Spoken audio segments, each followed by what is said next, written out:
Chúa. Amen. Về viên lùng sẽ na kim lâu hi.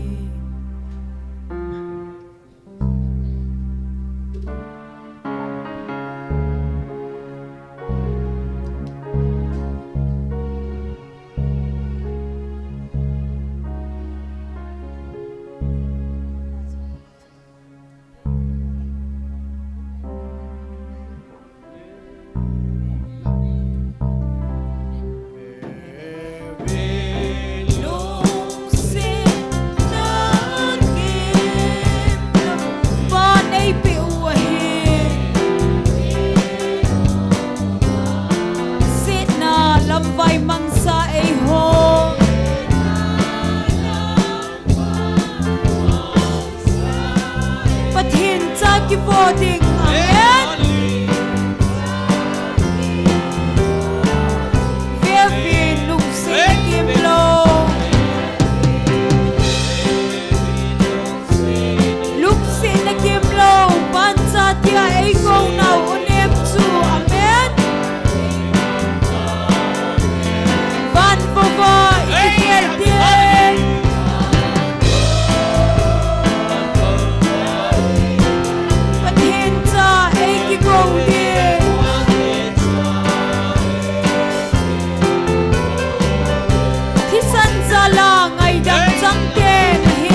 Ipagay imuti muli.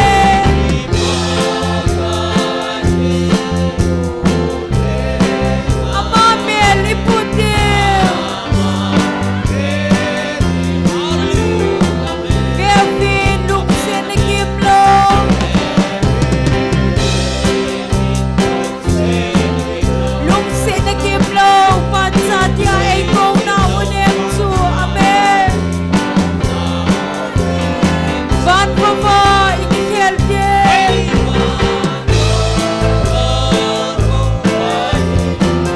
Patin sa ay kikodi.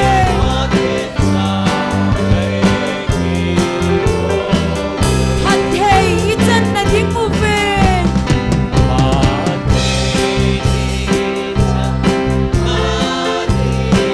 Tasan ting hiu hite. Tauki pagkaya nga din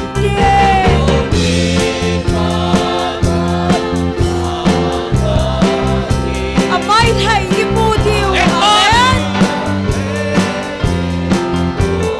Bevin lungsin na kimlong.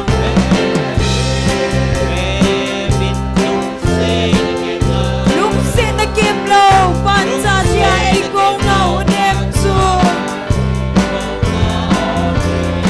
Van papa ikikelje.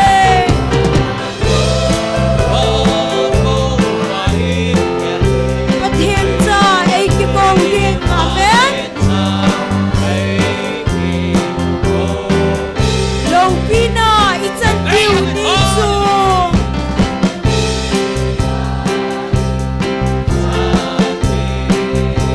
Dun hung hung loy dante. Ipagay imuti muli.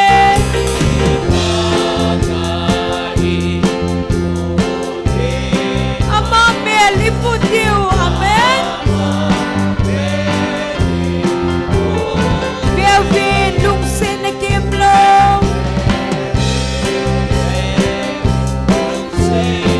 Lungsin na kimlong. Pansatya ay kong naunim su.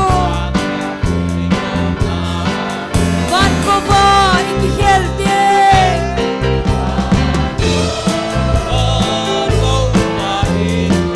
Patin sa ay kikodi.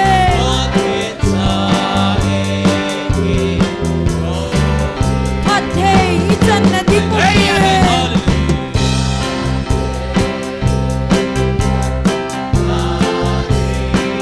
Tasan ting hiu hite. Taukin pagkaya nga din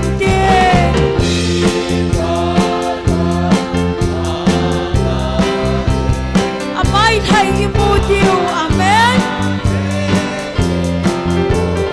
Bevin lungsin na kimlong. Lungsin na kimlong. Pansatya ay kong naunim su. Van papa ikikelje.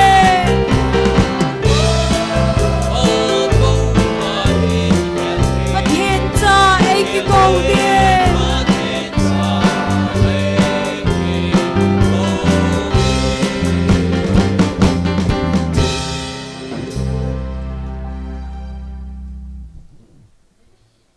Hallelujah. Jesu ay ngay lut akidang. Mipiho ting khom tau hite.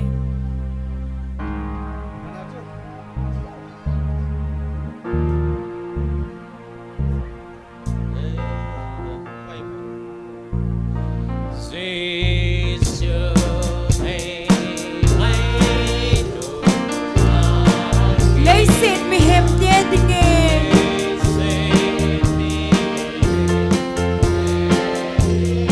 Sung nung pen va choi nan sau ke.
van tol pia itien diu. Hallelujah.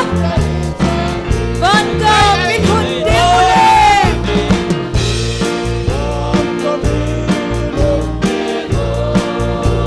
Iti ki pa thano maum ta de mahien. Se sui mu ding le.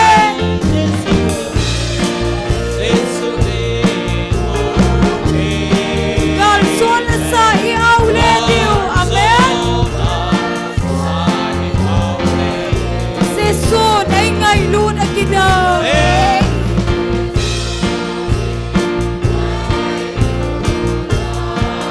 Leisin mihim de dinge. Chung nung pen pa choi nan sau ke.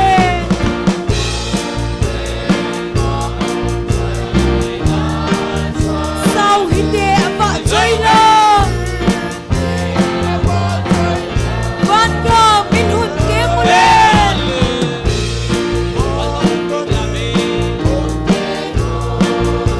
Iti ki pa thano maum ta de.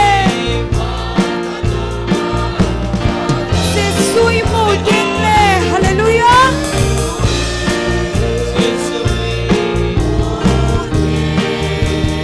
Gal zol sa iau le diu. Amen. Ei hul now van gam em nom chu.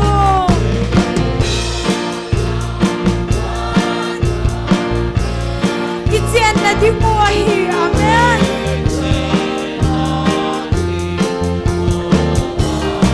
Chen na in no ai hon diu.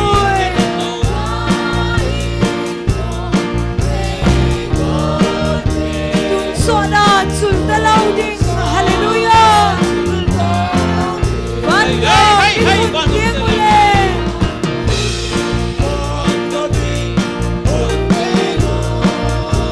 Iti ki pa thano maum ta de. Se sui mu ding le.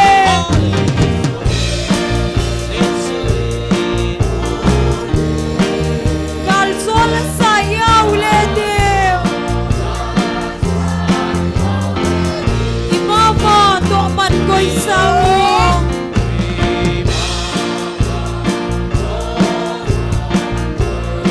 Manau de ki pa man chu.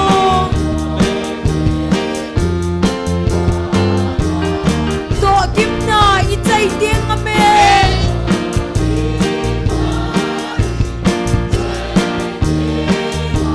Lo pita chui mu ding.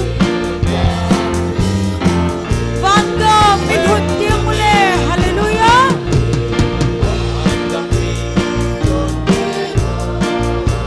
Iti ki pa thano maum ta de.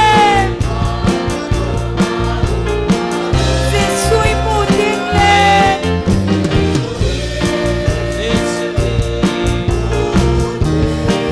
Gal zol sa iau le diu. Song man dam kot pi a hon de.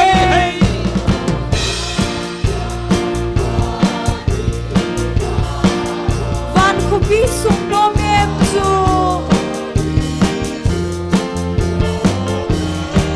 Chu a ei ho inom len diu.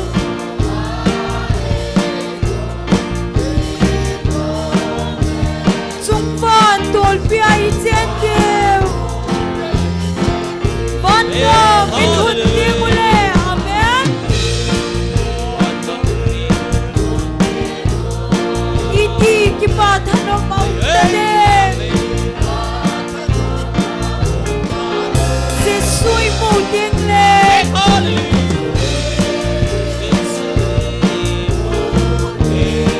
Gal zol sa iau le diu.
Hallelujah. Amen. Pagaya pay. Joseph. Hadzosin.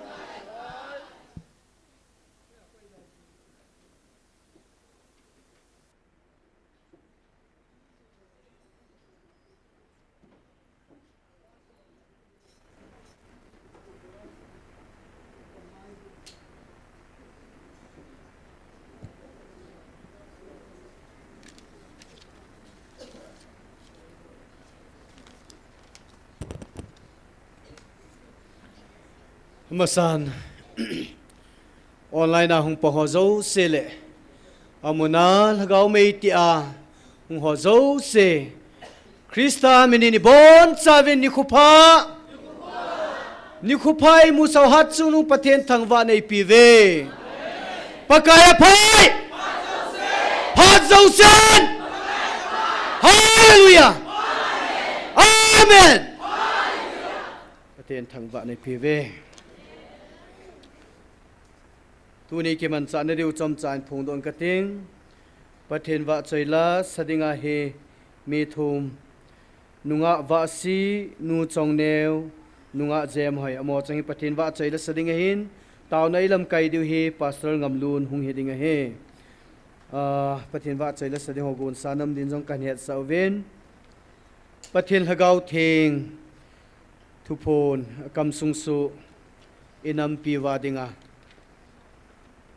nila thum sim hlang kate anangayo ven keman nagalmi teu chunga kalhun sale kabol dan ho vevin keman ama ho jong khu ngai lu lo dinga ngai kho lo dinga nei gelo ham ahin nang ho hi kacha kalhan thagaw le ta sa kalhan kacha na hi zeuven nang ho chunga kalopi na ka koizin ama ho chunga su matha na le su gam na le su mang na keman na ka to hi bove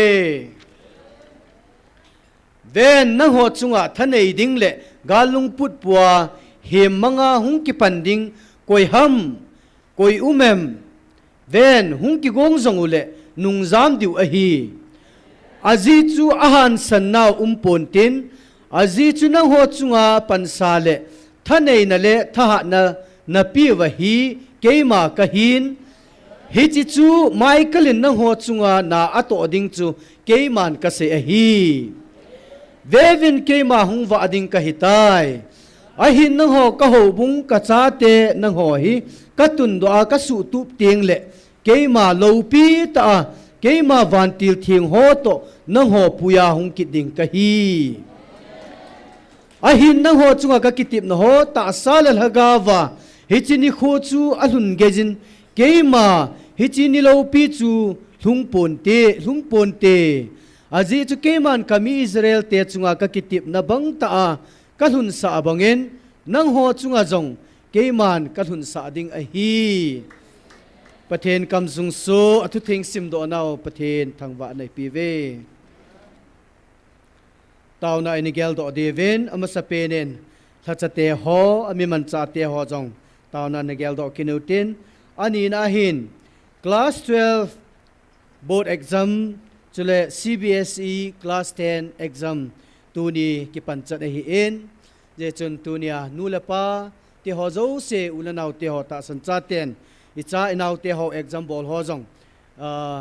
bon chawin tawna ne gel do kinuhitin chule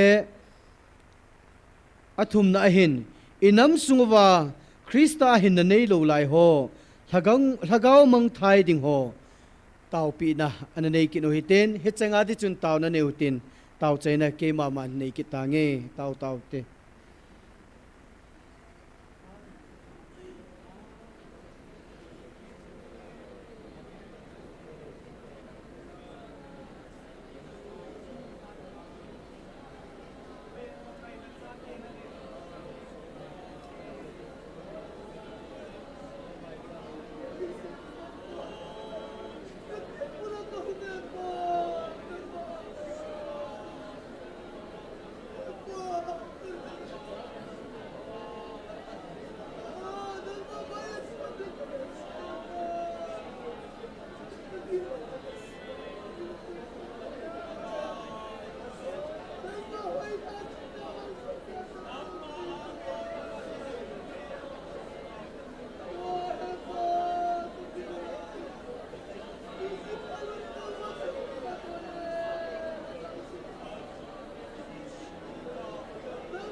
Amen. Hallelujah.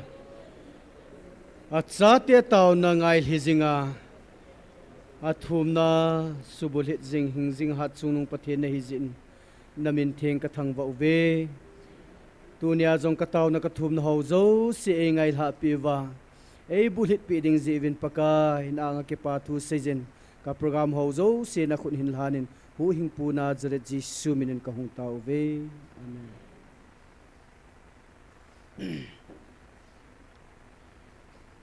Pathin va choy la sadingin nunga va si hung basantin chule ani na hin nu chong neo hung hin tin nunga zem hoi he azole tawnai tem lading pastor ngam lunin phat ala telaban phan te ti phat pa na an pi dingin anaki khet taw hitin tun pathin va choy la sadin nunga va si le nu chong ne ko ta ve.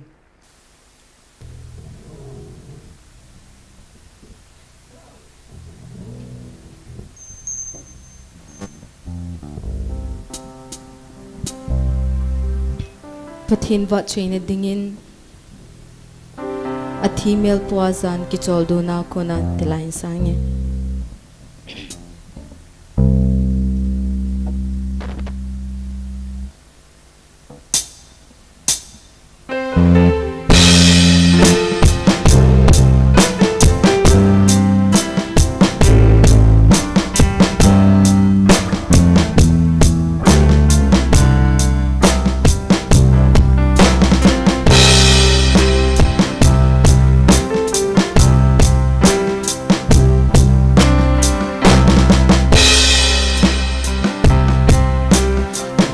Mel puazan ki choldo na kona ay kay kumazing tuba ay musa hinatan na ay pikapagay ng kahintang gae. Hallelujah ng batang gae. Hallelujah.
pathinim phat thai bu pi tan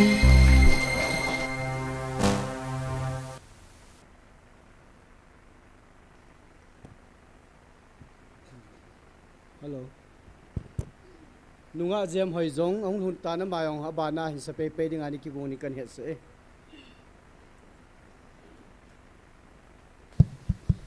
pathin wa choina dingin na thu thing ti line sang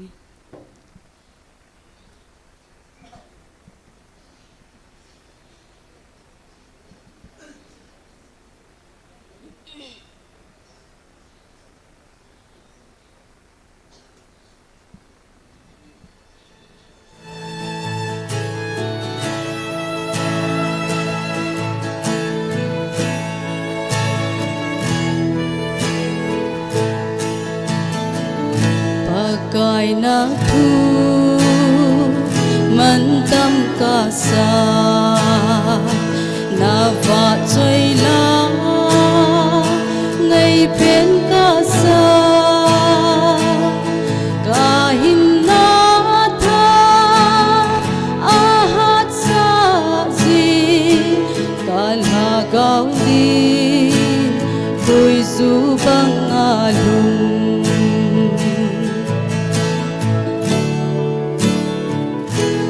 nêu bên ho na let sa in a hát lâu thế hát na na pi nuôi sia thế na làm sa in anh nuôi nung bên ho na dom sa thu thiên hi aman tâm pe ne na thu thiên hi thu hình na a hi lấy sit hậu na sum lệ bay sang in aman nu pe na thu thiên hi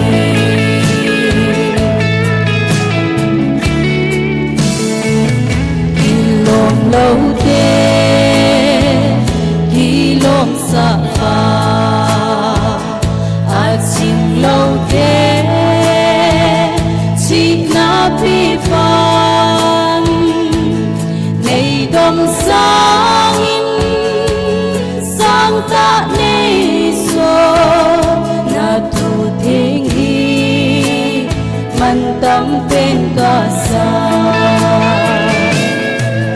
thu thiên hi aman tâm pe ne na thu thiên hi hu hình na a hi lấy xin hậu na sum lệ bay sang in aman lu pe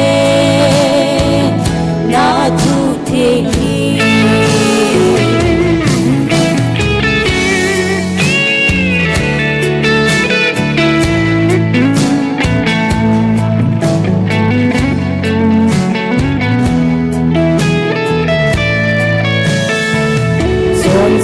bên ho na lối nhìn hồi đầu bên ho hồi na na về kỳ tô lâu thế kỳ tô xa hoa đầm lâu thế đi đầm na na hình về thu thiên hi aman tâm pe ne na thu thiên hi hu hình na a hi lấy xin hậu na sum lệ bay sang in aman nu pe na thu thiên hi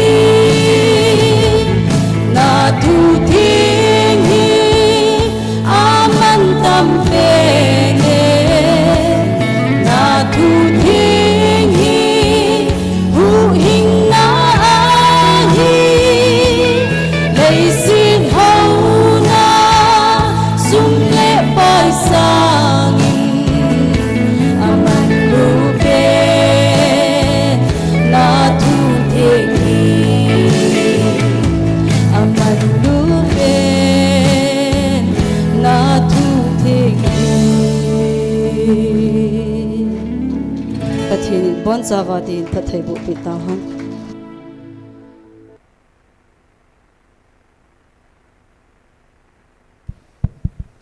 Thin wa chai na ding khuda u ventila chain sa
ki paumen pathin wa choi langai ta tai se i sa do pi ho chunga ki pa thui 7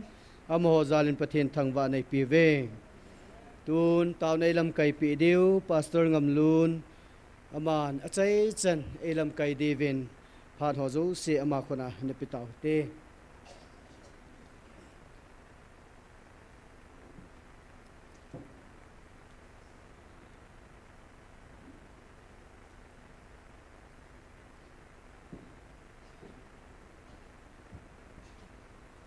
Hallelujah.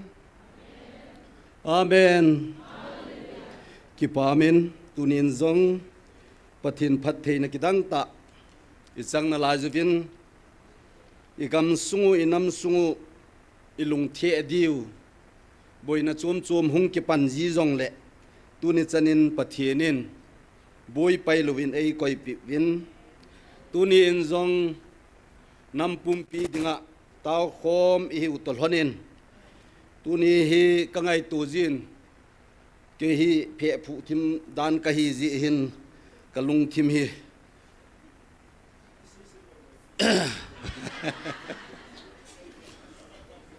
Hichilaya Amen Hallelujah itijivin ithau anomin pathian lopina akiphung do azin ahi wangin muntina mi ho khwa lunghang jin alunghang ho sei tabang mong hu sei leven so na almi ke don ki pan tan ti lungdon ta ahen pi yong le tu ni injong lang khana sein kala kum le ka yel jin hitabong ho he kom kom lo le i bakiti hin te katin tu ni injong in sumi te ho angol ho athasi ho midu da lo ho aching lo ho minitiu jong le lungil ta pathienin e ho pinau abulhin ka si adinga panhin la a hungkal sung ho nu te ho pa te ho so pi ulnaw loi lok pai te ho hisan hungkal sun naw chunga na chung si wa ki pa thu avelin isei kin ovin no ho zalin pathin ka thang wa in kangai lut nawin jesu christa min chi bai ka hin pichi kin un ai online na ho jong pon thovin mun chum chuma sipaya ku na to mun ne ho ahin chule golhong ho ahin thei top swa pan la jong ding ka ging san tu ni jong no ho zo se amuna hilai muna thei jong la chun ngun tina na naw sia nam yel kho na pan na la naw chunga avelin tunin online na hung pang ho zo si chunga jong ki pa thui ga sei kin un ai in sumi te ho kala kum le ngai da ding anom jong le nunga gol hong la sa na in lung siet jin kada jin hom tho jin lunghan ka chane ti mai le i lunghan pha no jong le i hom tho be se he tiu hitin an kil hamon mun ji ta hete ti hi tu nya iga sei kin hen tin e ho za la he pathinin nang ho wa nga hi nanamu katun de ati ahin gam tina ade go na mi ho za la khu itun di wa he pon je hen lung neo pu ti ve kimi mol he jong le tunia nam pum pia dinga sapang aneu pen jong hilaya za ho zo se hi nu le pa din mun ila wa hi ti hi iga sei do hen tin hi china dinga chun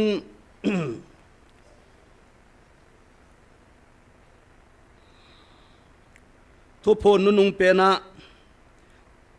som thum la khana January tarik som thum la khana chu ni na chu ga siming katin aban le silang jong hin siming katin tunin nang ho ki pa zo ovin wa noi le sir ka sem tila pa na ngai lo jong kit lo ding hi chi phat theina kavil na na chan ji uvin ki pa zo uvin wa noi le sit kana sem tila pat in tuni nang ho kavil na ding ni kho hi kanagun tu sa ahip tabuwi tunia hi chi sang the ho mi ham pha na hi ve ki pa ovin pathe ni na thu thing pathe bu pi kin han lang tuni han lang ji nga han lang i ti hi jong le hi chilai iga sim do naw thu chang hi aza zo sin pathin oza nan mang chi ta hen abanin som ni langa hin sim ki ni nge ton son mit thelo ke ya ko na lagaw me na ti u chu a hi bo ve tu ni ka thu pe ni na lagaw me ti a pan la ho ni khat teng le na tu na cha te ho ka kitip na phat theina hung sang wa hung lung dong wa hi chi phat theina ho hi hoya hung kun ham tia ahin khul diu chu teng le kapu kapa te hon lagaw me anati uwa hi chi phat thei na hi changa ka hi ve ti ahin gel do ding a hi tunia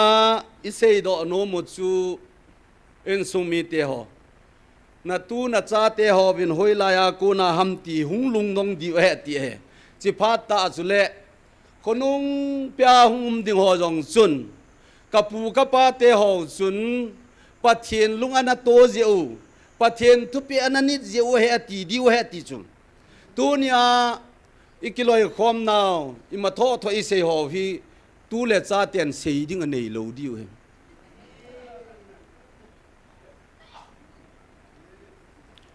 dễ hin hết lúa khô khát cái gã xây độ nuôi mình cái hết giống ngay hiện Bible là cam mu bắt cái gì su phát lại ở chun Pharisai ở mình Sadducees ở mình Sanhedrin giống ở mình Zealot giống ở mình cái tiền hi cho dấu xe chun đi tại Jerusalem vai ở hồ mun Israel in sunga Jews stay là thu này anh hi viên ai vàng in Giêsu abu hin na ông mình tu nên dòng lấy sự chung hen y đã xây dựng tin y pi xây dựng lều hen Giêsu abu hin na ông hết thì xây đọ nó ông hết cái anh sung mi te ho bắt thiên hồ lâu na vàng y hul vàng cái hấp buồn bắt thiên hồ na adien tu nên anh sung mi te ho hoi lại muốn dòng lệ anh hết phá dấu se bắt thiên bel khom ding in ikitim nom ki no vin hichilaya hin thilhawa choila po ikiti vin Christian chi hi vin ki sei se po hiti vin kan sung mi te ho hichilaya hon jong koima sei daw hitin mundanga hon jong hichilaya jong thilha ina tumin sei po hiti vin thilha kiwa choina ju tup hol lew chun satani on thilha wa choina dim set ki lo he chilai to hen chilai hen pathian lo pi ki phong do za bu dễ chun thilha thu pon long iti ti jivin thilha thu pon henom hon mei lei mai bi mai bo ho se ho ngai leo chun ki chi in tin a chang khom hi vin hai mil ding rong om hin hi dễ chun tu ni in sumi te ho e ho le ho ki hem chabai tin gam hla be pu tin pathina ko na gam hla ni ham phat na hi lo hi le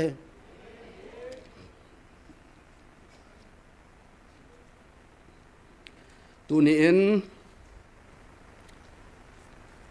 hana kêu lim kho moi tin pathian thu na veo hitin tao ding hi diệu viên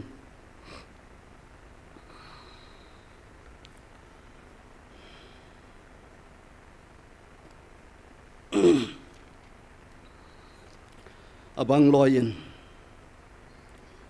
pathian apang pun tang kun gal me milong gal jong na pang pun tuin jong me le gal jong pathi na pang pun e ho hat na wanga tu chana he ding hi ve ti angam pila se jong i umwin i in sungwa ti ja na le jengin mun khat na chun mi khat pa ho lim chu ka ngaya la ka kho vi e ke a jong ka zo di we tin e ke chu ma he Syria sipai te aza ala nga sim ki phat sa ke vin Samaria aga umule Bible akamu ka se ahi jong ahi Samaria ga umu vin Samaria mi akili ki gotan ahi jeng wangin Samaria khupama mi pha ali omuin mi pha ali ho chu thal jong a choi hi vin I ma a choi hi vin ahin Syria sipai ten thal to him to ne le cha ne chenen au movin mi pha li ho cho chiu le Syria ten a ki cha vin a thala deng in a za movin thali ma sa ai pun tu ni in mi pu pu yong thal thu yong sei akan pun I in sungong thal dom dinga akigung sa pathin in ei tun pi wa dim set a do in nei ve ji chun pathin in chilaya kum masalanga thu puna chun cái mà này ta sanh zaluwa na thal chang khat jong hi zakhat na jong kalian sa thi he ti bo chu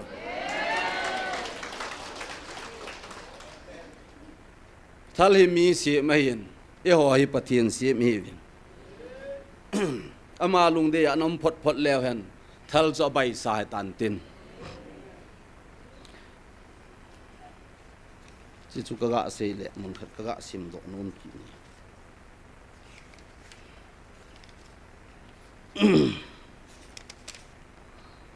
lấy siết chung hi in sumi te ho ngày đàn kỳ bằng lâu ding mong hi vin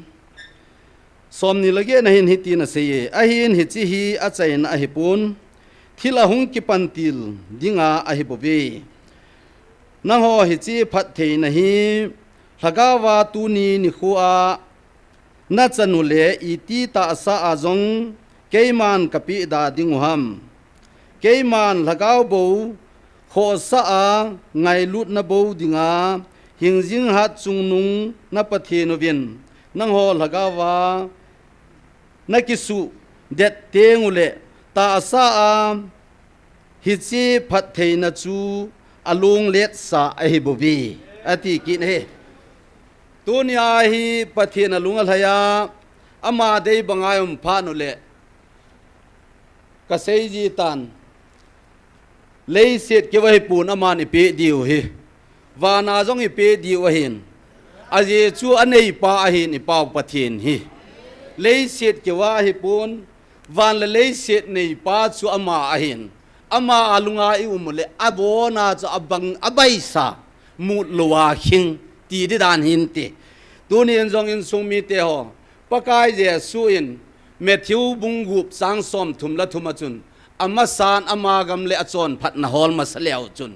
adang si cho bai sa he ti pi we hiti lom lom wang chun akiji pun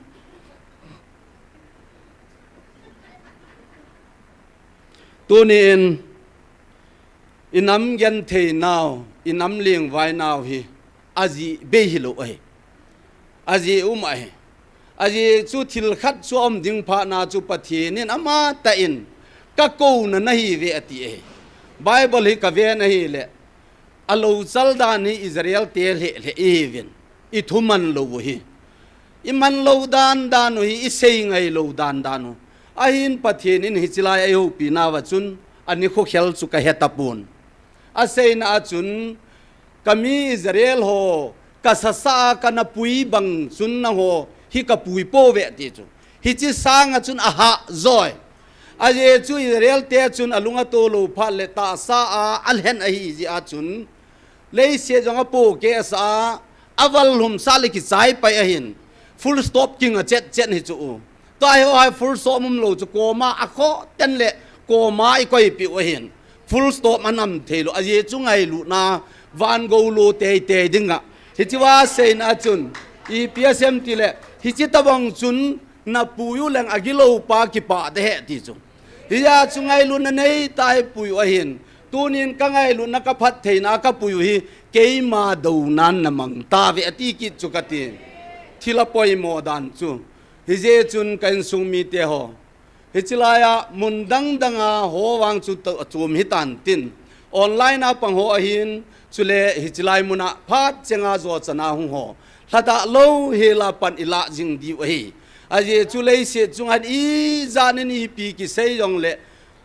aki hit na hi pakkai pathin chun khat ve a sei do sa khu che pai jal aje chu chiwa kan sim masat pe na chun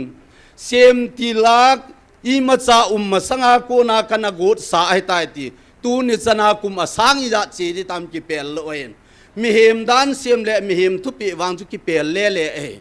je chun e ho hin pau cham tu za chom chom in ayovin ei mi pau cham tu khana chun chagan khove kine pin ama ding in ning kum chugam chengin a phazoi ti khan omin chaga in khove kine pin ama ding in ning kum chugam chengin a phazoi a che sa chu phachum na lai e ho pau cham tu e je hin tu ni in ima khowa hung lung ding pa hi a hepa na sei pa hi zui wale I success diu ahin e hon I hello pum pum wang ngai toai sim pau hi I zui wale I fail te te diu ei mi te hin a hoi atam apha I deyovin a bol ji thei povin le khasim jong hi mi atam zo hin mang mu tam ding akidein ku pi akibolin ku pi chu thip hilo we aji chu akino nai bovin ye hin pathin ho jong chu ai ti thimin I bol ki go vin hilo we ku pi the hilo we pathin hi aji chu sun le jan jong khojin le jan sun sep khen a si ho van tham zol ho hin zam do a si te ho zo se jong khat khana hesu ke pa e ho inam pum piu jong mi khat lung thim amu tabanga mu thei pa chu pathi na in ko pi tho thei lo e ya chu ko pi tho thei a ya le jesu christa yong chu lei si na hung lo de a sei tu a nga de je hin pakai pathin hin ama mong chu hunga mi him ho hung lat do a hin e ho in kalat do sa ati ho hin ilhat lo lai dan wa ikigel the naw pa hi thil dang ji elo e mi ho lung yel ta bong hi pathin gel le hlat jong wang chu in hlat lo di wa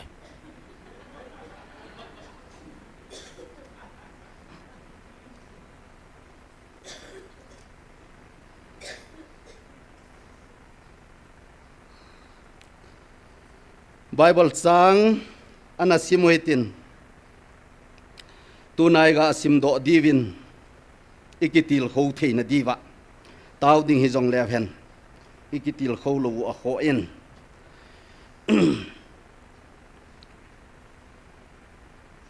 isai somli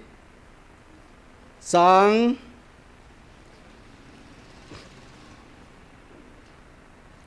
som thum lakhat hin sibing katin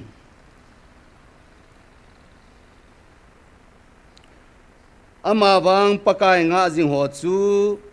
athau sim thau bin tin muwan lai bangin alhan leng to bun tin tha chol luwa thai to diu sada alu hela ki zot ding a hi ve pathen ni sim do phat thei bu pi phen lang pakai nga jing ho chu athau sim tha di ati a tuni in yo leiset mi hem i na lai je chu neu cha cha hi kilhada the a hin a chung je ma chun hi tin a sein som ni la ko apon chun hin sim su leng ama na lada sa chu tha ha na pen athabe ya jong a ha sa che jin a hi atin hi chilai chu pakaya ho thil ding dan a sein ain som tum na chun khang dong ho jeng jong hada a tha chol diu chule go lang ho jong thabeya hlulam diu a he ti chu ai wanga thabeya hlulam ding ho jong chu ko ham go lang khang dong ho a han ho chu hlulam de ti a hin pakai nga jing ho wang cha thau sim tha hi de atina sei nei tunin in sungmi te ho hi chilaya muwan lai banga sim tha hiding pa hi Matthew langa chun som lakhat som nilge som thum langa chun EPSM ti le tonggim ho pakai je swama ta na seitan tonggim ho pogi po ho ka he nga hun keiman nang ho chol nga sa ta winge ati ki ne je chun tu ni in sungmi te ho hichilaya muwan lai banga athau hi sim tha ding ati a hin iga seido no mu neu khat a umen hat chu ve tu hitin muwan lai hin dan chum be khan anein wachala a hin miching mi them ho hen na gil ne ho chun kum som li a hing zo atin muwan lai hin kum som li pha anein kum som li a ko na chu kum som thum hin be theina lampi anei ki na ti ki sei nei aje chu ama hin i pi chane yam ti le ama a ko na hin tunia christian hin khu adinga i pi bola hi chiwa hi sai them ga ven an koi khela hi dam ti le pathen mit vet na dinga muwan lai le se chunga kan hing aleng the ho la dinga wachala adinga muwan lai hin anne azong adang ho bonga sathikam ho ne lo akitin ama thu simahin sathikam ne lo muwan lai hin ahing ane gulamat jong le amat pe na khwa hin pe na khwa ne hing set ding nga ane jong le ahing amat ding hing sena ne ding heti chu ama ki man cha dan theng ta ki mang cha he ti vin he hi je chun ne le do na jong christian ho in jong มุวันลายหินบังอาจูหินดิ้งฮีเดตูนี่อาฮิจิลายาไบเบิลสางไอกาสิมโดจิวจุนอีกาลาอุหินตินมุวันลายหินบัวเสพเตียงจงเลวัดสะดังโฮบังอาคุณฮัมปะเนมเนมโฮไอโลเลอลุมลุมดิ้งอากวยปุยกิตินให้ตูนี่คริสเตียนอินสุงาคริสเตียนหินขุสุงาจงหินโนมสตาลุงมงตาโคเทโลหิลขมาหินขมันจูกาฮีเทเบเซโลดิ้งอินกะเกลินฮิเจจุนตูนี่อาอินสุมิเตโฮคริสเตียนหินโคอิมันนาวสุงาอิหุงลำละนาวหินคริสเตียนมาจงเละคริสเตียนโลหิจงเละโทเกนเทนไอเนโฮจงฮิตูนี่อินมุวันลายเจียงจงจุนอตุยเกวนาดิงาทิ้งบงทิ้งใบอจมาลิงปวกอยาฮิจิวาจูยันเทตาอนาวเตโฮอาซาเตโฮหงเกวตาเลอพาดเสียงเอ็กซ์ไซส์บอลติตานตินตูขังอาดินยันเทตาไม่เวทีจะซาเตโฮจงไอ้วางอาจิวายันเทตานับป้าจุนอามาโฮอาดิงาพัดซุมสานาเนยตินกิเซนเฮตูนี่อินจงคริสเตียนอินสุงานาวหินกาลาโคมเลโฮอินสุงาจงหินจะโจมอินปูนัดนะปูลัลนะดูลัลนะทุเซนโฮจงอินในดอจีวินฮิจโฮฮิอโลเทโลอาเจจูเลเซียนายองพัดเทจังดิงวันกมาจง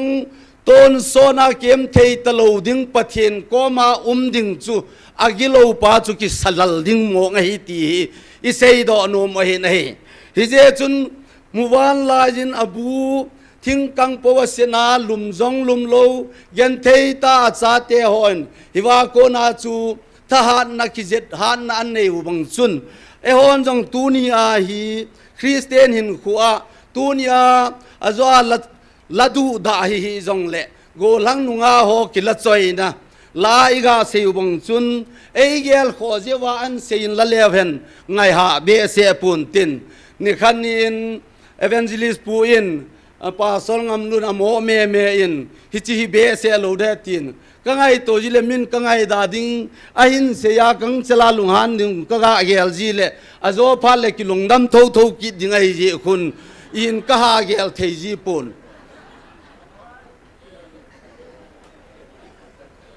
อิลุงนั่นอะไรกิลอะไรฮิเจจุน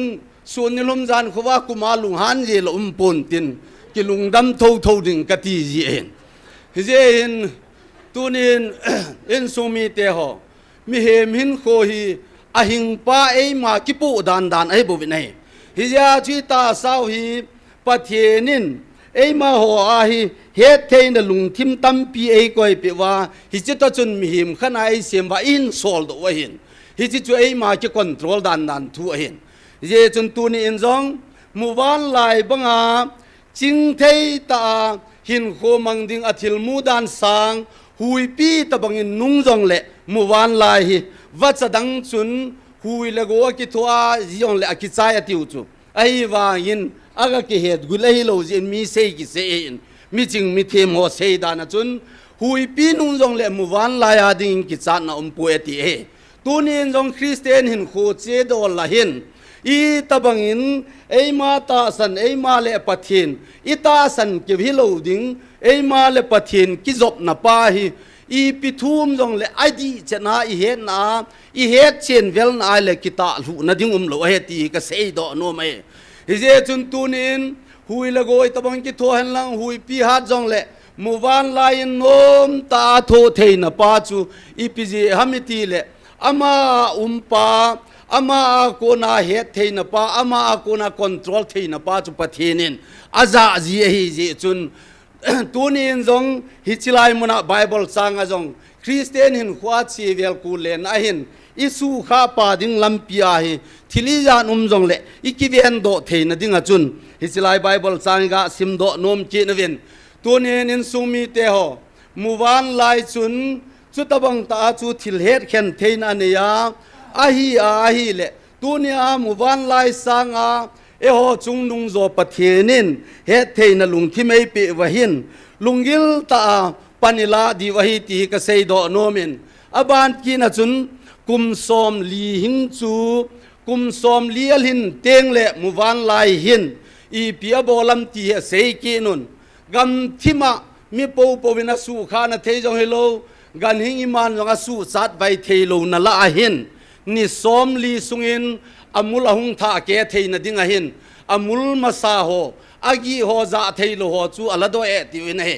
อบานกินนะเกียงตินโฮกุมสอมเดียลหินพาเลอิมามันนะเทฮิโลโฮเสียจูสวงจุงดุงอาหินอาสุมอลกินินนิสอมลีสุงันกันเทตาอินจิวาจุนปันอัลลาห์นะฮิเลอักโจพาเลนิสอมลีอกิใจติงเลอาทาเบนหุงเลงโดเทกินินฮิวาจุนกุมสอมทุมหินขัวมันเบเทตีนอกิซีนเอตัวนี้จงคริสเตียนหินขัวอีหุงเจเวลนาวะหินกุมจาหุงฮิตามฮิดิงอหินฮิจิไลสุงอหินเฮโซนกันเทนเอวงไอตัวดานาจุนเฮาซากิซาเลจงเลวเห็นตัวนี้อีกำสุงวะอินสุงวะสังนี่ละสอมนี่ละทุมาปัทเยนี่หุงโฮปันตาวินัยเลอินเจนเป้าปาจุจะที่ไอตะปุนฮิเจจุนนะโฮกิเสียมเท่าวินลังอาทาเบนลุงขันฮีวินลังกิปุ่มขันวินลังกิงายลูวินลังฮีวินนักมุกเกยมันกันอบคุมนักมจูอบคุมนาเทหิตะปุนนาสูโบพานุวินเกยมากับเทหิตะปุยอติยาฮิบุวินสุมิเตฮิเจจุนเลยเสียจุงอากันหิงไม่มุวันลายินบอนกุมสอมเลียลหินโจนุงากุมสอมทุมหินเบกิเทนดิงาอาตาซาอากิเซมโตเทียอาฮีเลตัวนี้คริสเตียนขันหินดอลเก็บฮิลวินตาสามีหิมลุงเกละจีนเลเฮดเคนเทนลุงทิมปิลตาในฮีเจวินฮิจิลุงทิมจุยมันสวาปัทเทนมามองอินเลยเสดกเสียมตีลาโกนินกอยมาโกมายองกันเซยปูนกอยมาจานจงอันเฮปูนวันติลเตียนจงอาลุงดอนเฮติจูจุดจะบังลมมาพัดเทนจูเอโฮโกมาคอยตาเลตูเนียฮีลุงเยลไทยในกิดเทวไอตายตีฮีอาทาเบียตูเนียฮิสลายอมฮอนจงอิลาดาโกมุจงเลทัศเสดนดิงไอปูนเอโฮปีเปาฮีวันเลเสดเลตุยขังเลียนเสียมปาปะเทียนไอบุวินตัวนี้ไงตัวมองเลวเห็นเอโฮบอนเนกตาอินกิโออามโกดสูนิโบลากิหอยฮีจงเลเกียงสุดนัลเดวิกิบูอาฮีเลอันนี้โหลากิจีนุ่มโลอาเทงวันติลเตวันมีจันเอลินว่าซอยจิมโจโลปาจุนนังเลเกงไงลุนนะเจียฮีอัลลอฮ์โตนันดาลาเลเสนาหุงตูลกุมาเฮบวินัยตัวนี้นินสุมีเตหออีพิเป็นตาฮีมาอุวาอีพิเป็นตาฮีลุงฮันปีวะเฮตเดมยูทูบกับเวจินกาลาคมเลบังขลุงฮันดานหัวโคมาคิจิลิทัดเลกิโลมเลวไอซิลายากิเซฮิลาฮาเลลูยาอาเมนตีกัลวาลากิเซฮิโลไบเบิลกิซิมนักลวาลฮิโลทุพงปานจงกังไอลุดกษาเตนฮีเวกทุเปียนันนินวาเลวันโกนโลดีวะเฮจิลายตาจุลุงฮันนดิ่งทุเชียงโล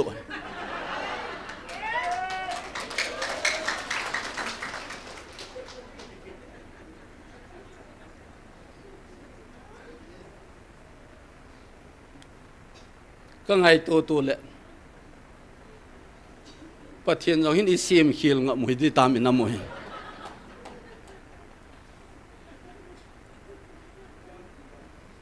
มีจีมีจ่าปีอาทางอดูลายกี่หกกินจีเนยโลจันเนยโลงันหิวมตีดิ่งละลุงดอนทิ้งลางกระเจียนลายตังคุณอุปนิตัวก็จะเกาะเมียนกับป้าเตะแก่ไรหันเกี่ยจุดจับปังกะเห็นอีป้ากะตีแก่เลยก็คิดกบละมันยองจะตอดสิเหจีหันโคขันเห็นกูลังขันเฮกูเบ็ดนาจินเอตโลจิพานเห็นอะโคจะเกี่ยวอาป้ายองจุนจีในโลหินเตะติ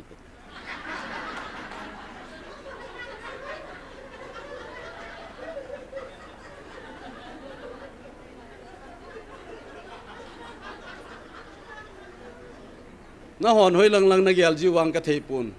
อาทางอโดลามีนหัวคุณจีเลชาในโลไอเดียมกะตีจูนู่เลป้าในโลไอเดียมโซปีเปลี่ยนปีในโลอาจังอาหุโมเลนละดัมติยงก็เยลการุมไอ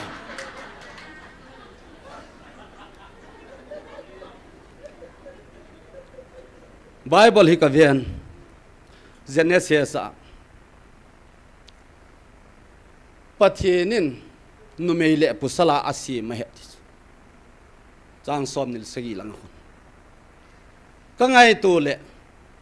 lei se chung mi hem hung chen na thei ding ayong chun numeile pusal bo an sim bo tu nang lei se chung am zo se numeile pusal hi bo ai le Pathianin hin phalhonin lang pung hlonin lei se chung lo dim honin lei se chung lo dim dinga chu numeile pusal bo cha sim hi chu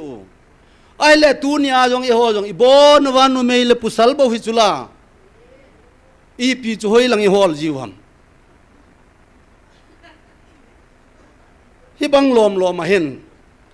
e ho le hoi ke ang bolovin koi ma het pha kham jong kilo Manipur gam hi ka het khel lo le square kilometer hi sang som ni le za thum le som ni le sagi he tiu ga gel do khama dinga chu hi chenin te ti hilo hi chika asunga ho se bon he hi chan ye ya hi ki tu ma ga la ki bol hi cho zo sila chu a cheng khom ho la al hom pen ku ki ho e ho jong ki tu ki lo la chu che hi le và nói lấy xe na chém họ chơi họ lung yel tập hình bộ là ý ti mình đi hầm ý ti hình đi hầm cái môn đăng cái yel gì lo hết ti là họ bộ cái lung chi cái in sunga chapa ni chapa thum bốc cái này cho yang các cái tu lo vai lệ nắm sung ý te nụ đi ô cái yel gì tu na bố hi in sung hi bộ chứ in sung vai man thấy cha hi số kề lệ hen hi bang lom hin boi pu te kan sung mi te hi ye chun e ho in sung hi Christian in sung hi ta vin nom jong lew hen da jong lew hen Pathian ho in sung chu hi ta vin nei e nam hi a chu tia le in sung cheu zo hi ki boi pi vitin pakai nga jing ho a tha sem tha ding ho chun ki go thei che lew hen no min te ka ti chu van khopin op ding dan hi sei na vin na hisab khau wam la ka hepun lei se chung hen alo pina amu imu the ho thing le song i ma ho bep seu hi imu chama lo lai hi cho kan sung mi teo hi chiwa bon hi chilaya pung khat pung ni ka a hi i ga che khomu wa i ga va chei khomu wa i ga tau khomu le no mi sa ji dan hi Pathian kom chi chan yen anum ta diam ai le chu chan ya hun thei na dinga chun lei se chunga ki pa thei lo ho chun Pathian ko ma ki pa na mun mo mong na dem aha e lei se chung hin kho sunga hen te ka thei ding in kilom be se he jong le a kilo pa le e ho a kilo naw atamin hi je hin in sung mi to lung gil ta in pan la jing hitin lada lo helin koi ma ki se tum lo e ho le ho i hung ki se do wa tu nya hi online a ho hian lang la ya ho yong le nam khan khu tu dinga hi hung ki ngai to mi ta vin tu pe ta diwang chun mi tam ta en a gu thimin za zu jong le mi tam ta en lang phunga na ho la ke ho ka jaw ve ti nom a hen ai wangin Pathian in a hop thâu ai pai theum loi thil ha a hi a le hoi ho pi pau thil ha a hi po po le ama yong su chadi pun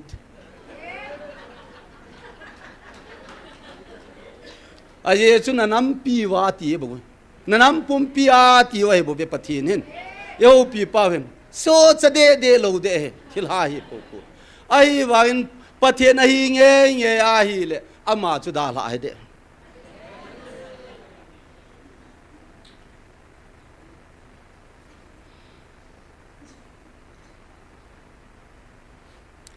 ipi yong le tuin tau na ke pa thu sei na khat an nei ki no hitin Pathianin ipa vin tiutin ipa vin ka ngai lut khat sa te na hi vin na ho za la hi na nam piu ka sep tu ding ka tun do tho de ti ei ji chun ki pa thu sei hitin gil ta in ki pa thu na se witin tu ni sana asun zom thia pathin in dam na pha epi jibin eho ading jong ki pa thu na se witin nama dong ki pa thu se witin chi su taw na khat ve hin tin zu ta le taw na khat ve na mang ki no hitin chi chu tu ni a hung hitan tin e theidol chen taw na mang witin ken phat zo na hin ning ka te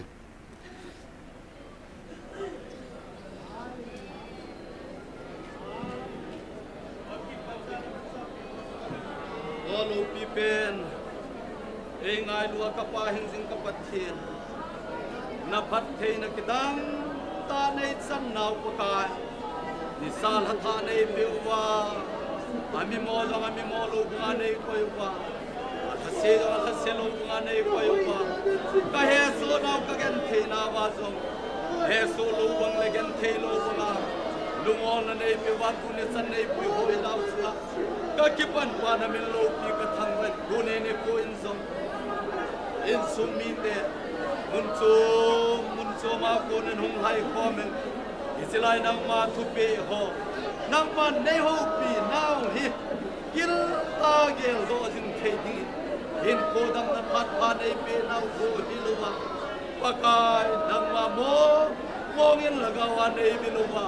du ne chana ka nau cha na wan kin na kun dei sa pi ho sa le na bin lo pi ka thang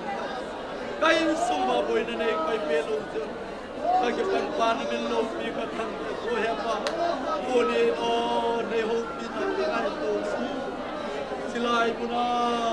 ata sano na ho tau na ba na kum pi hi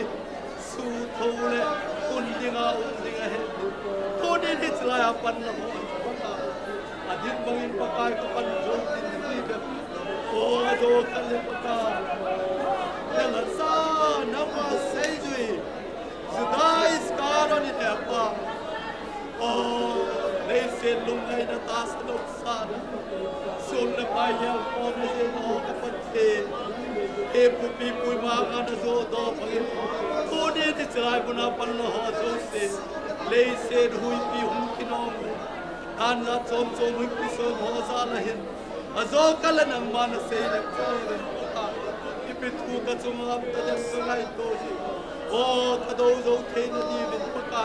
nei pat pu bin tu ni sana mi ti ja chula ya pan ka pop the nei ko wa sa te ka hi na kai lung mo na nei pe go hin lo na nei pe wa ki pa the na nei pe wa lu na nei pe ho sa le na min lo pi ka tam wa slay set so ai no chi na le te nang ma pa la yu pa ka le se na na wa na pe tan ko tu chu ya su ke pe elin manana la a hi je wa jesu christ ananga ko nen mo hin na ko ne no pa ka chu chi je ko a hin na pe a ka u chu kyo chu na man ni ba ga wa zina ko ne chana lung bon nei pe ho sa le na min lo ni ko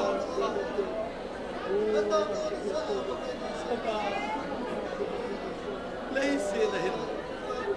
lùng bia tập pi này biểu cắt tiền ngày tuần năm pi này uzong lên bác cái hồ ngày tuần xa là hỏi là đây rồi cái số và giống ta sắp là hết thì đi bác ta salung thì mà cô nên đi mà cái kia lù bằng giống asung kila nang man thil nai ni kin to in tu de chanin kanam sung zo kal son jin thil nei ko yu za chom kiloi khom na za chom ti pol na tu sei na lal sa na pakai na nga ko na aban sa kun dinga nei pai ji un na men lo ti ka thang pa bu ni zo na ka the ne kidan nei chan ni man doi le sen ni hem him ko sunga gelin tam pium helang sei ding tam tu pa sen ya ke pa la thano ta nam ma wa chai ko kan ni bani ke tu ke cha ko su pu ding hi anang ma ka puli ta se bin ma nei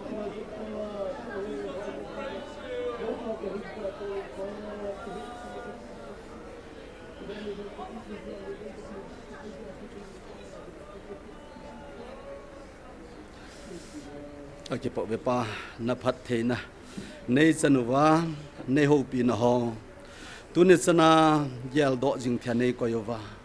leng vai no zo sia ko na jong lung ol na nei pi wa tu ni azong tao khom thia ki pa thu sei khom thia nei ko in ho za len adol cha pakai ka phun do ho wa ko nin alhing lal na le lagaw nei su blit pe na lo pinan nang man wang nei bu ta vin tin pakai je sumin ka tao khom ei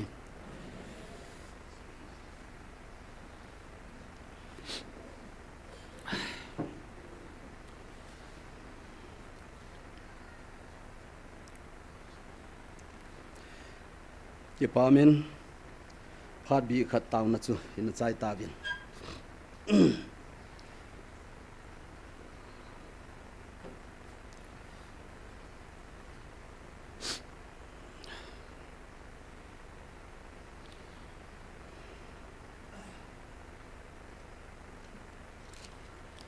Jeremiah hin sim ki in katin som thum la khat som ni langa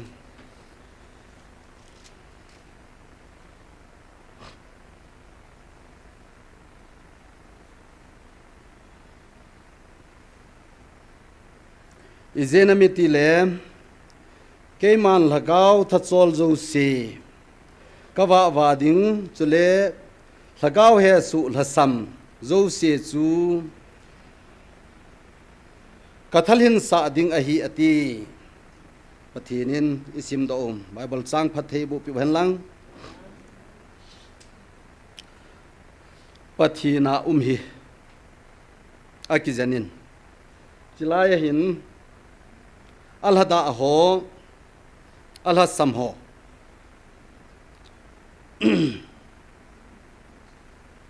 lagaw thachol ho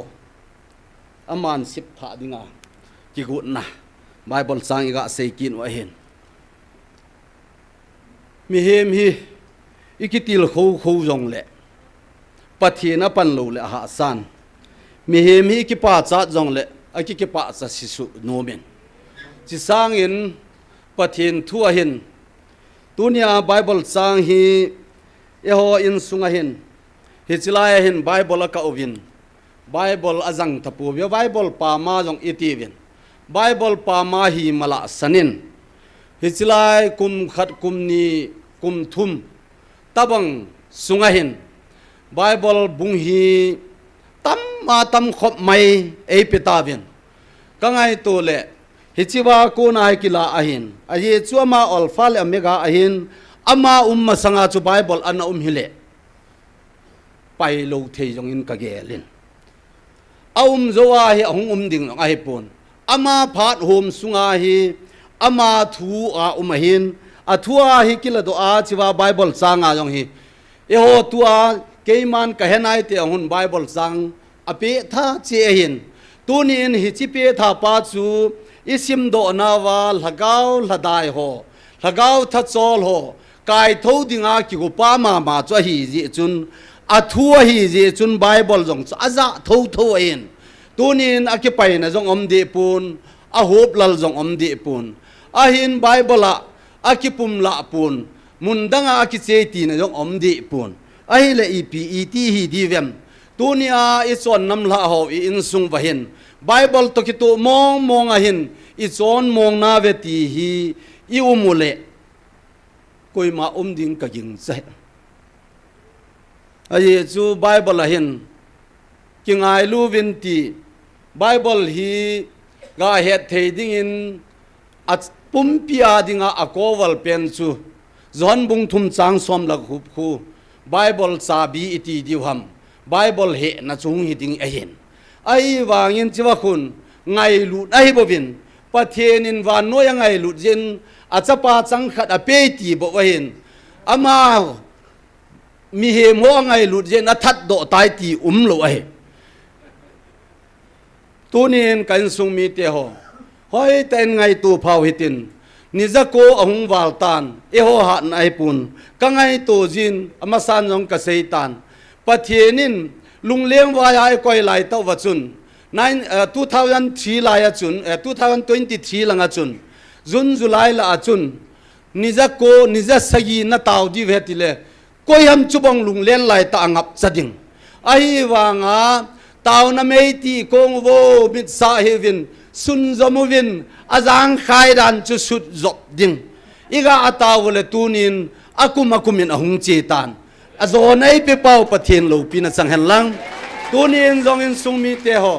mi hem to gon hi le so na mit di ta chu mit mong di ta chu ani se hi lo tarik thum se le tarik thum nya ki panahi zin tarik thum se le inam pum piwa bol thei suna ina tawu le June July August san chin aki sai do in tunin pathin in wang sakhat sunga tarik thum hilovin ni se a ni pi so sia taw na mei sumit loading na taw now chu van til tia ding in than apangin nagal mi te wa ding in mei doi na he ti chu hi chi na taw now pa chu Keiman izi ma ko na Israel te kana pui na mei cho he ati ki chula tunia hi in sumi te ho mei ga ti ki le mei jong a sei chawai de loi om ki nin Sodom le Gomora ki hal ha chu koi hai mei sal ga de a khu ga hal pathe ne na thua hal he bo chu tunin jong in sumi te ho Bible itivin Bible a lo keu sia hin ipan savin Bible hi ikhen jingovin hi je hin Bible apulang ompon Bible in khonung peaton sorgam channinga Bible in a kowal hin Bible kalwal hi nai sai lo hi tu hi aje chu gal pi zo pe kum sang lengam zo wa ding kisana khu divlesana ki se hi chu aju ti ali ki khokel nai sai lo hi asunga ki na lai ye chun tunia a choma Bible a ko na hin khen ho kun a hin za ho khu Bible hi lo a chum khana Bible a khet zo ai bovin ye chun thase po hi tivin a choma dana ki ngai tu ho a ko wal lo dinga ki ngai tu ho jong in sung mi te hung te vin lang I bon sa vin taw khom witin pathin wa choi khom lew hen I tabang in anom tadem hi banga ki kisei se to na abon hilai ki thimil di anom ki sa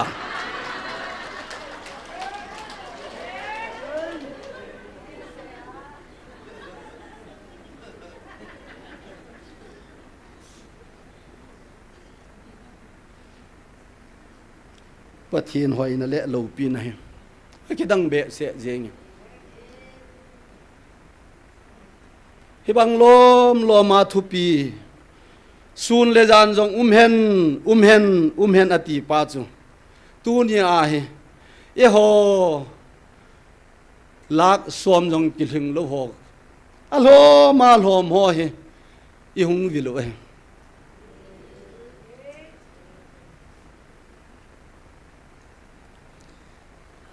India se sunga hin MLA hilo MP se state khana som thum som li nei jong ma hin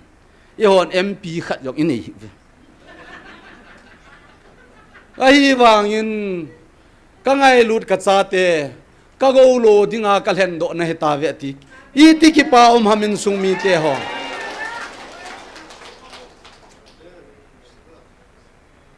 Bible in sem tilin pathinin van le se a hin sem ta ti chu van le se sem pa chun ama ne ho zo se nei ding le ama ko ma ton so naum dinga ei ko hi ta bu chu tu nin lam kai tam ta to khom pi ho jong thagao mang thai ding gel khwal hi lun sangin popular government al hilung katam di wa hi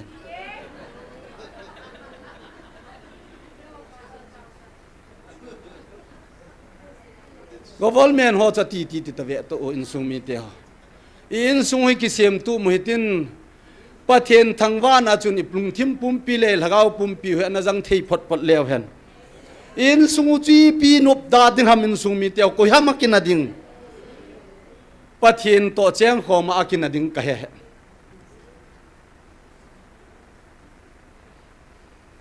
tu ni in holam kai hon ka bol ding ho nam lam kai nam sipai thal puhon rikoi sa bol jivin ho lam kai hon ol dal kalha jivin akili lang khat soi to kilobin e pi hi jong le ki ngai thêm hitin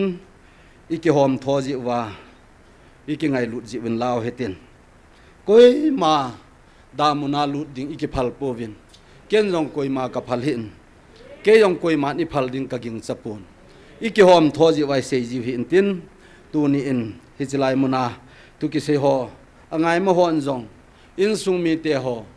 na hung pha lo lai jip ji wa naga gel khilu jong hin tin hung phaleu chun mi thai khul hum le jong ili lo la hum lam ke pun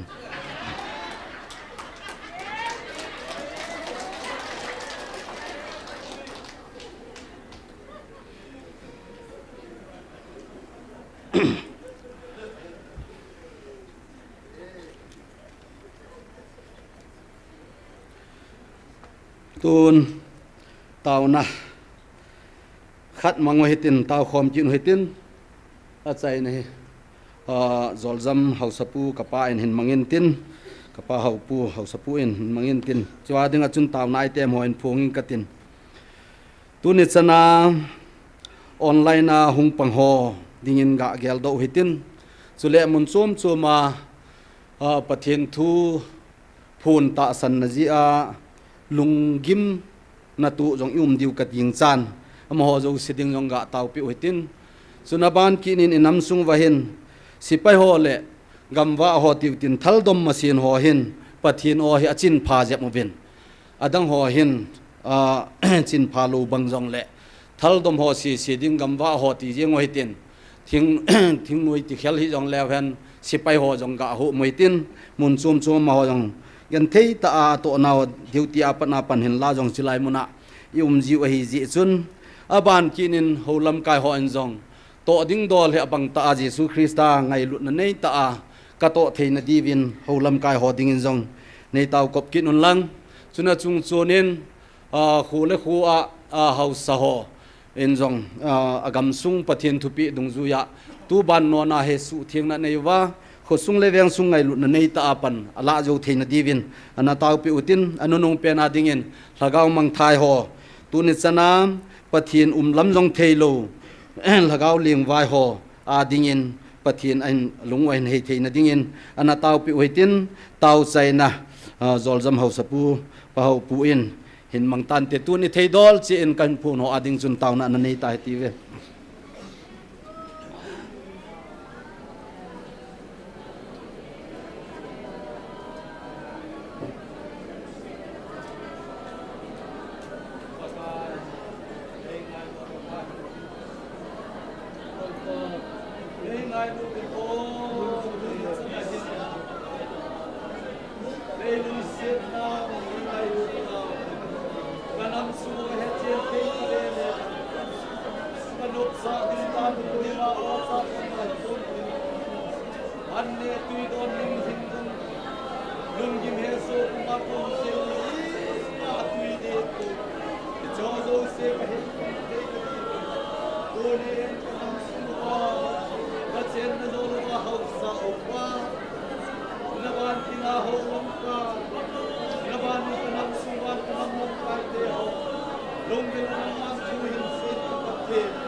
Hallelujah.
Hallelujah, hallelujah, amen. Hepa nalung se nei chan wa tu ni chan chana kamau na puya.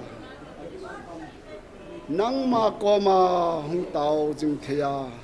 dam na pha e pia lungel pha e pi nang ma na hi zalin na kom ki pa tu ka sei na hi.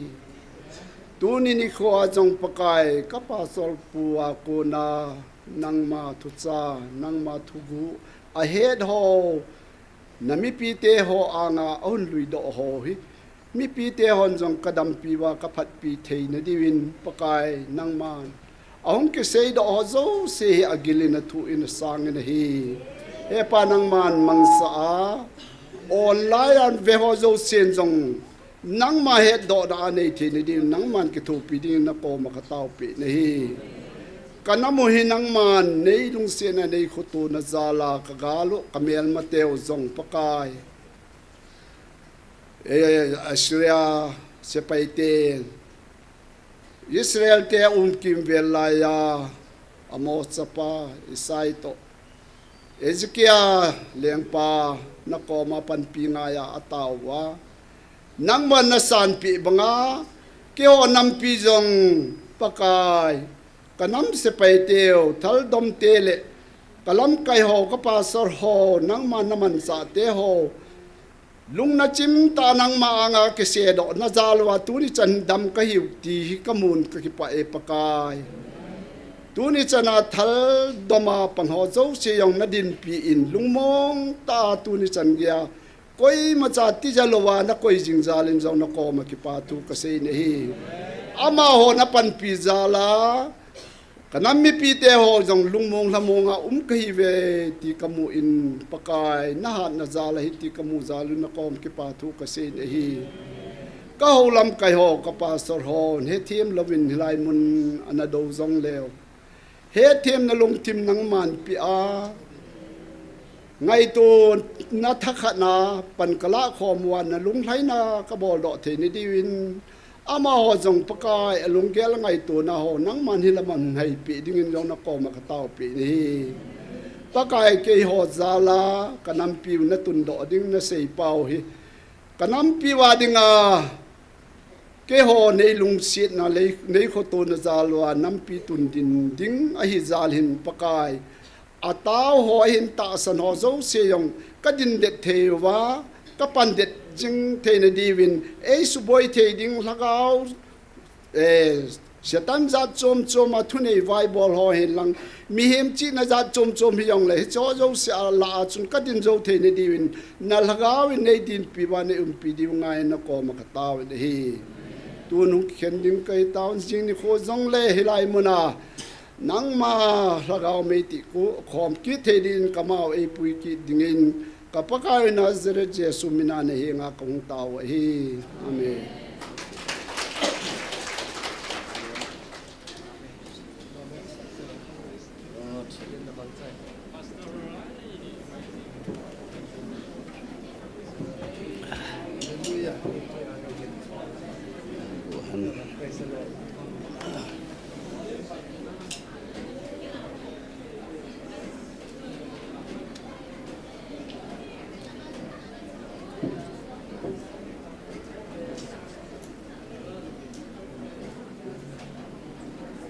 Hello.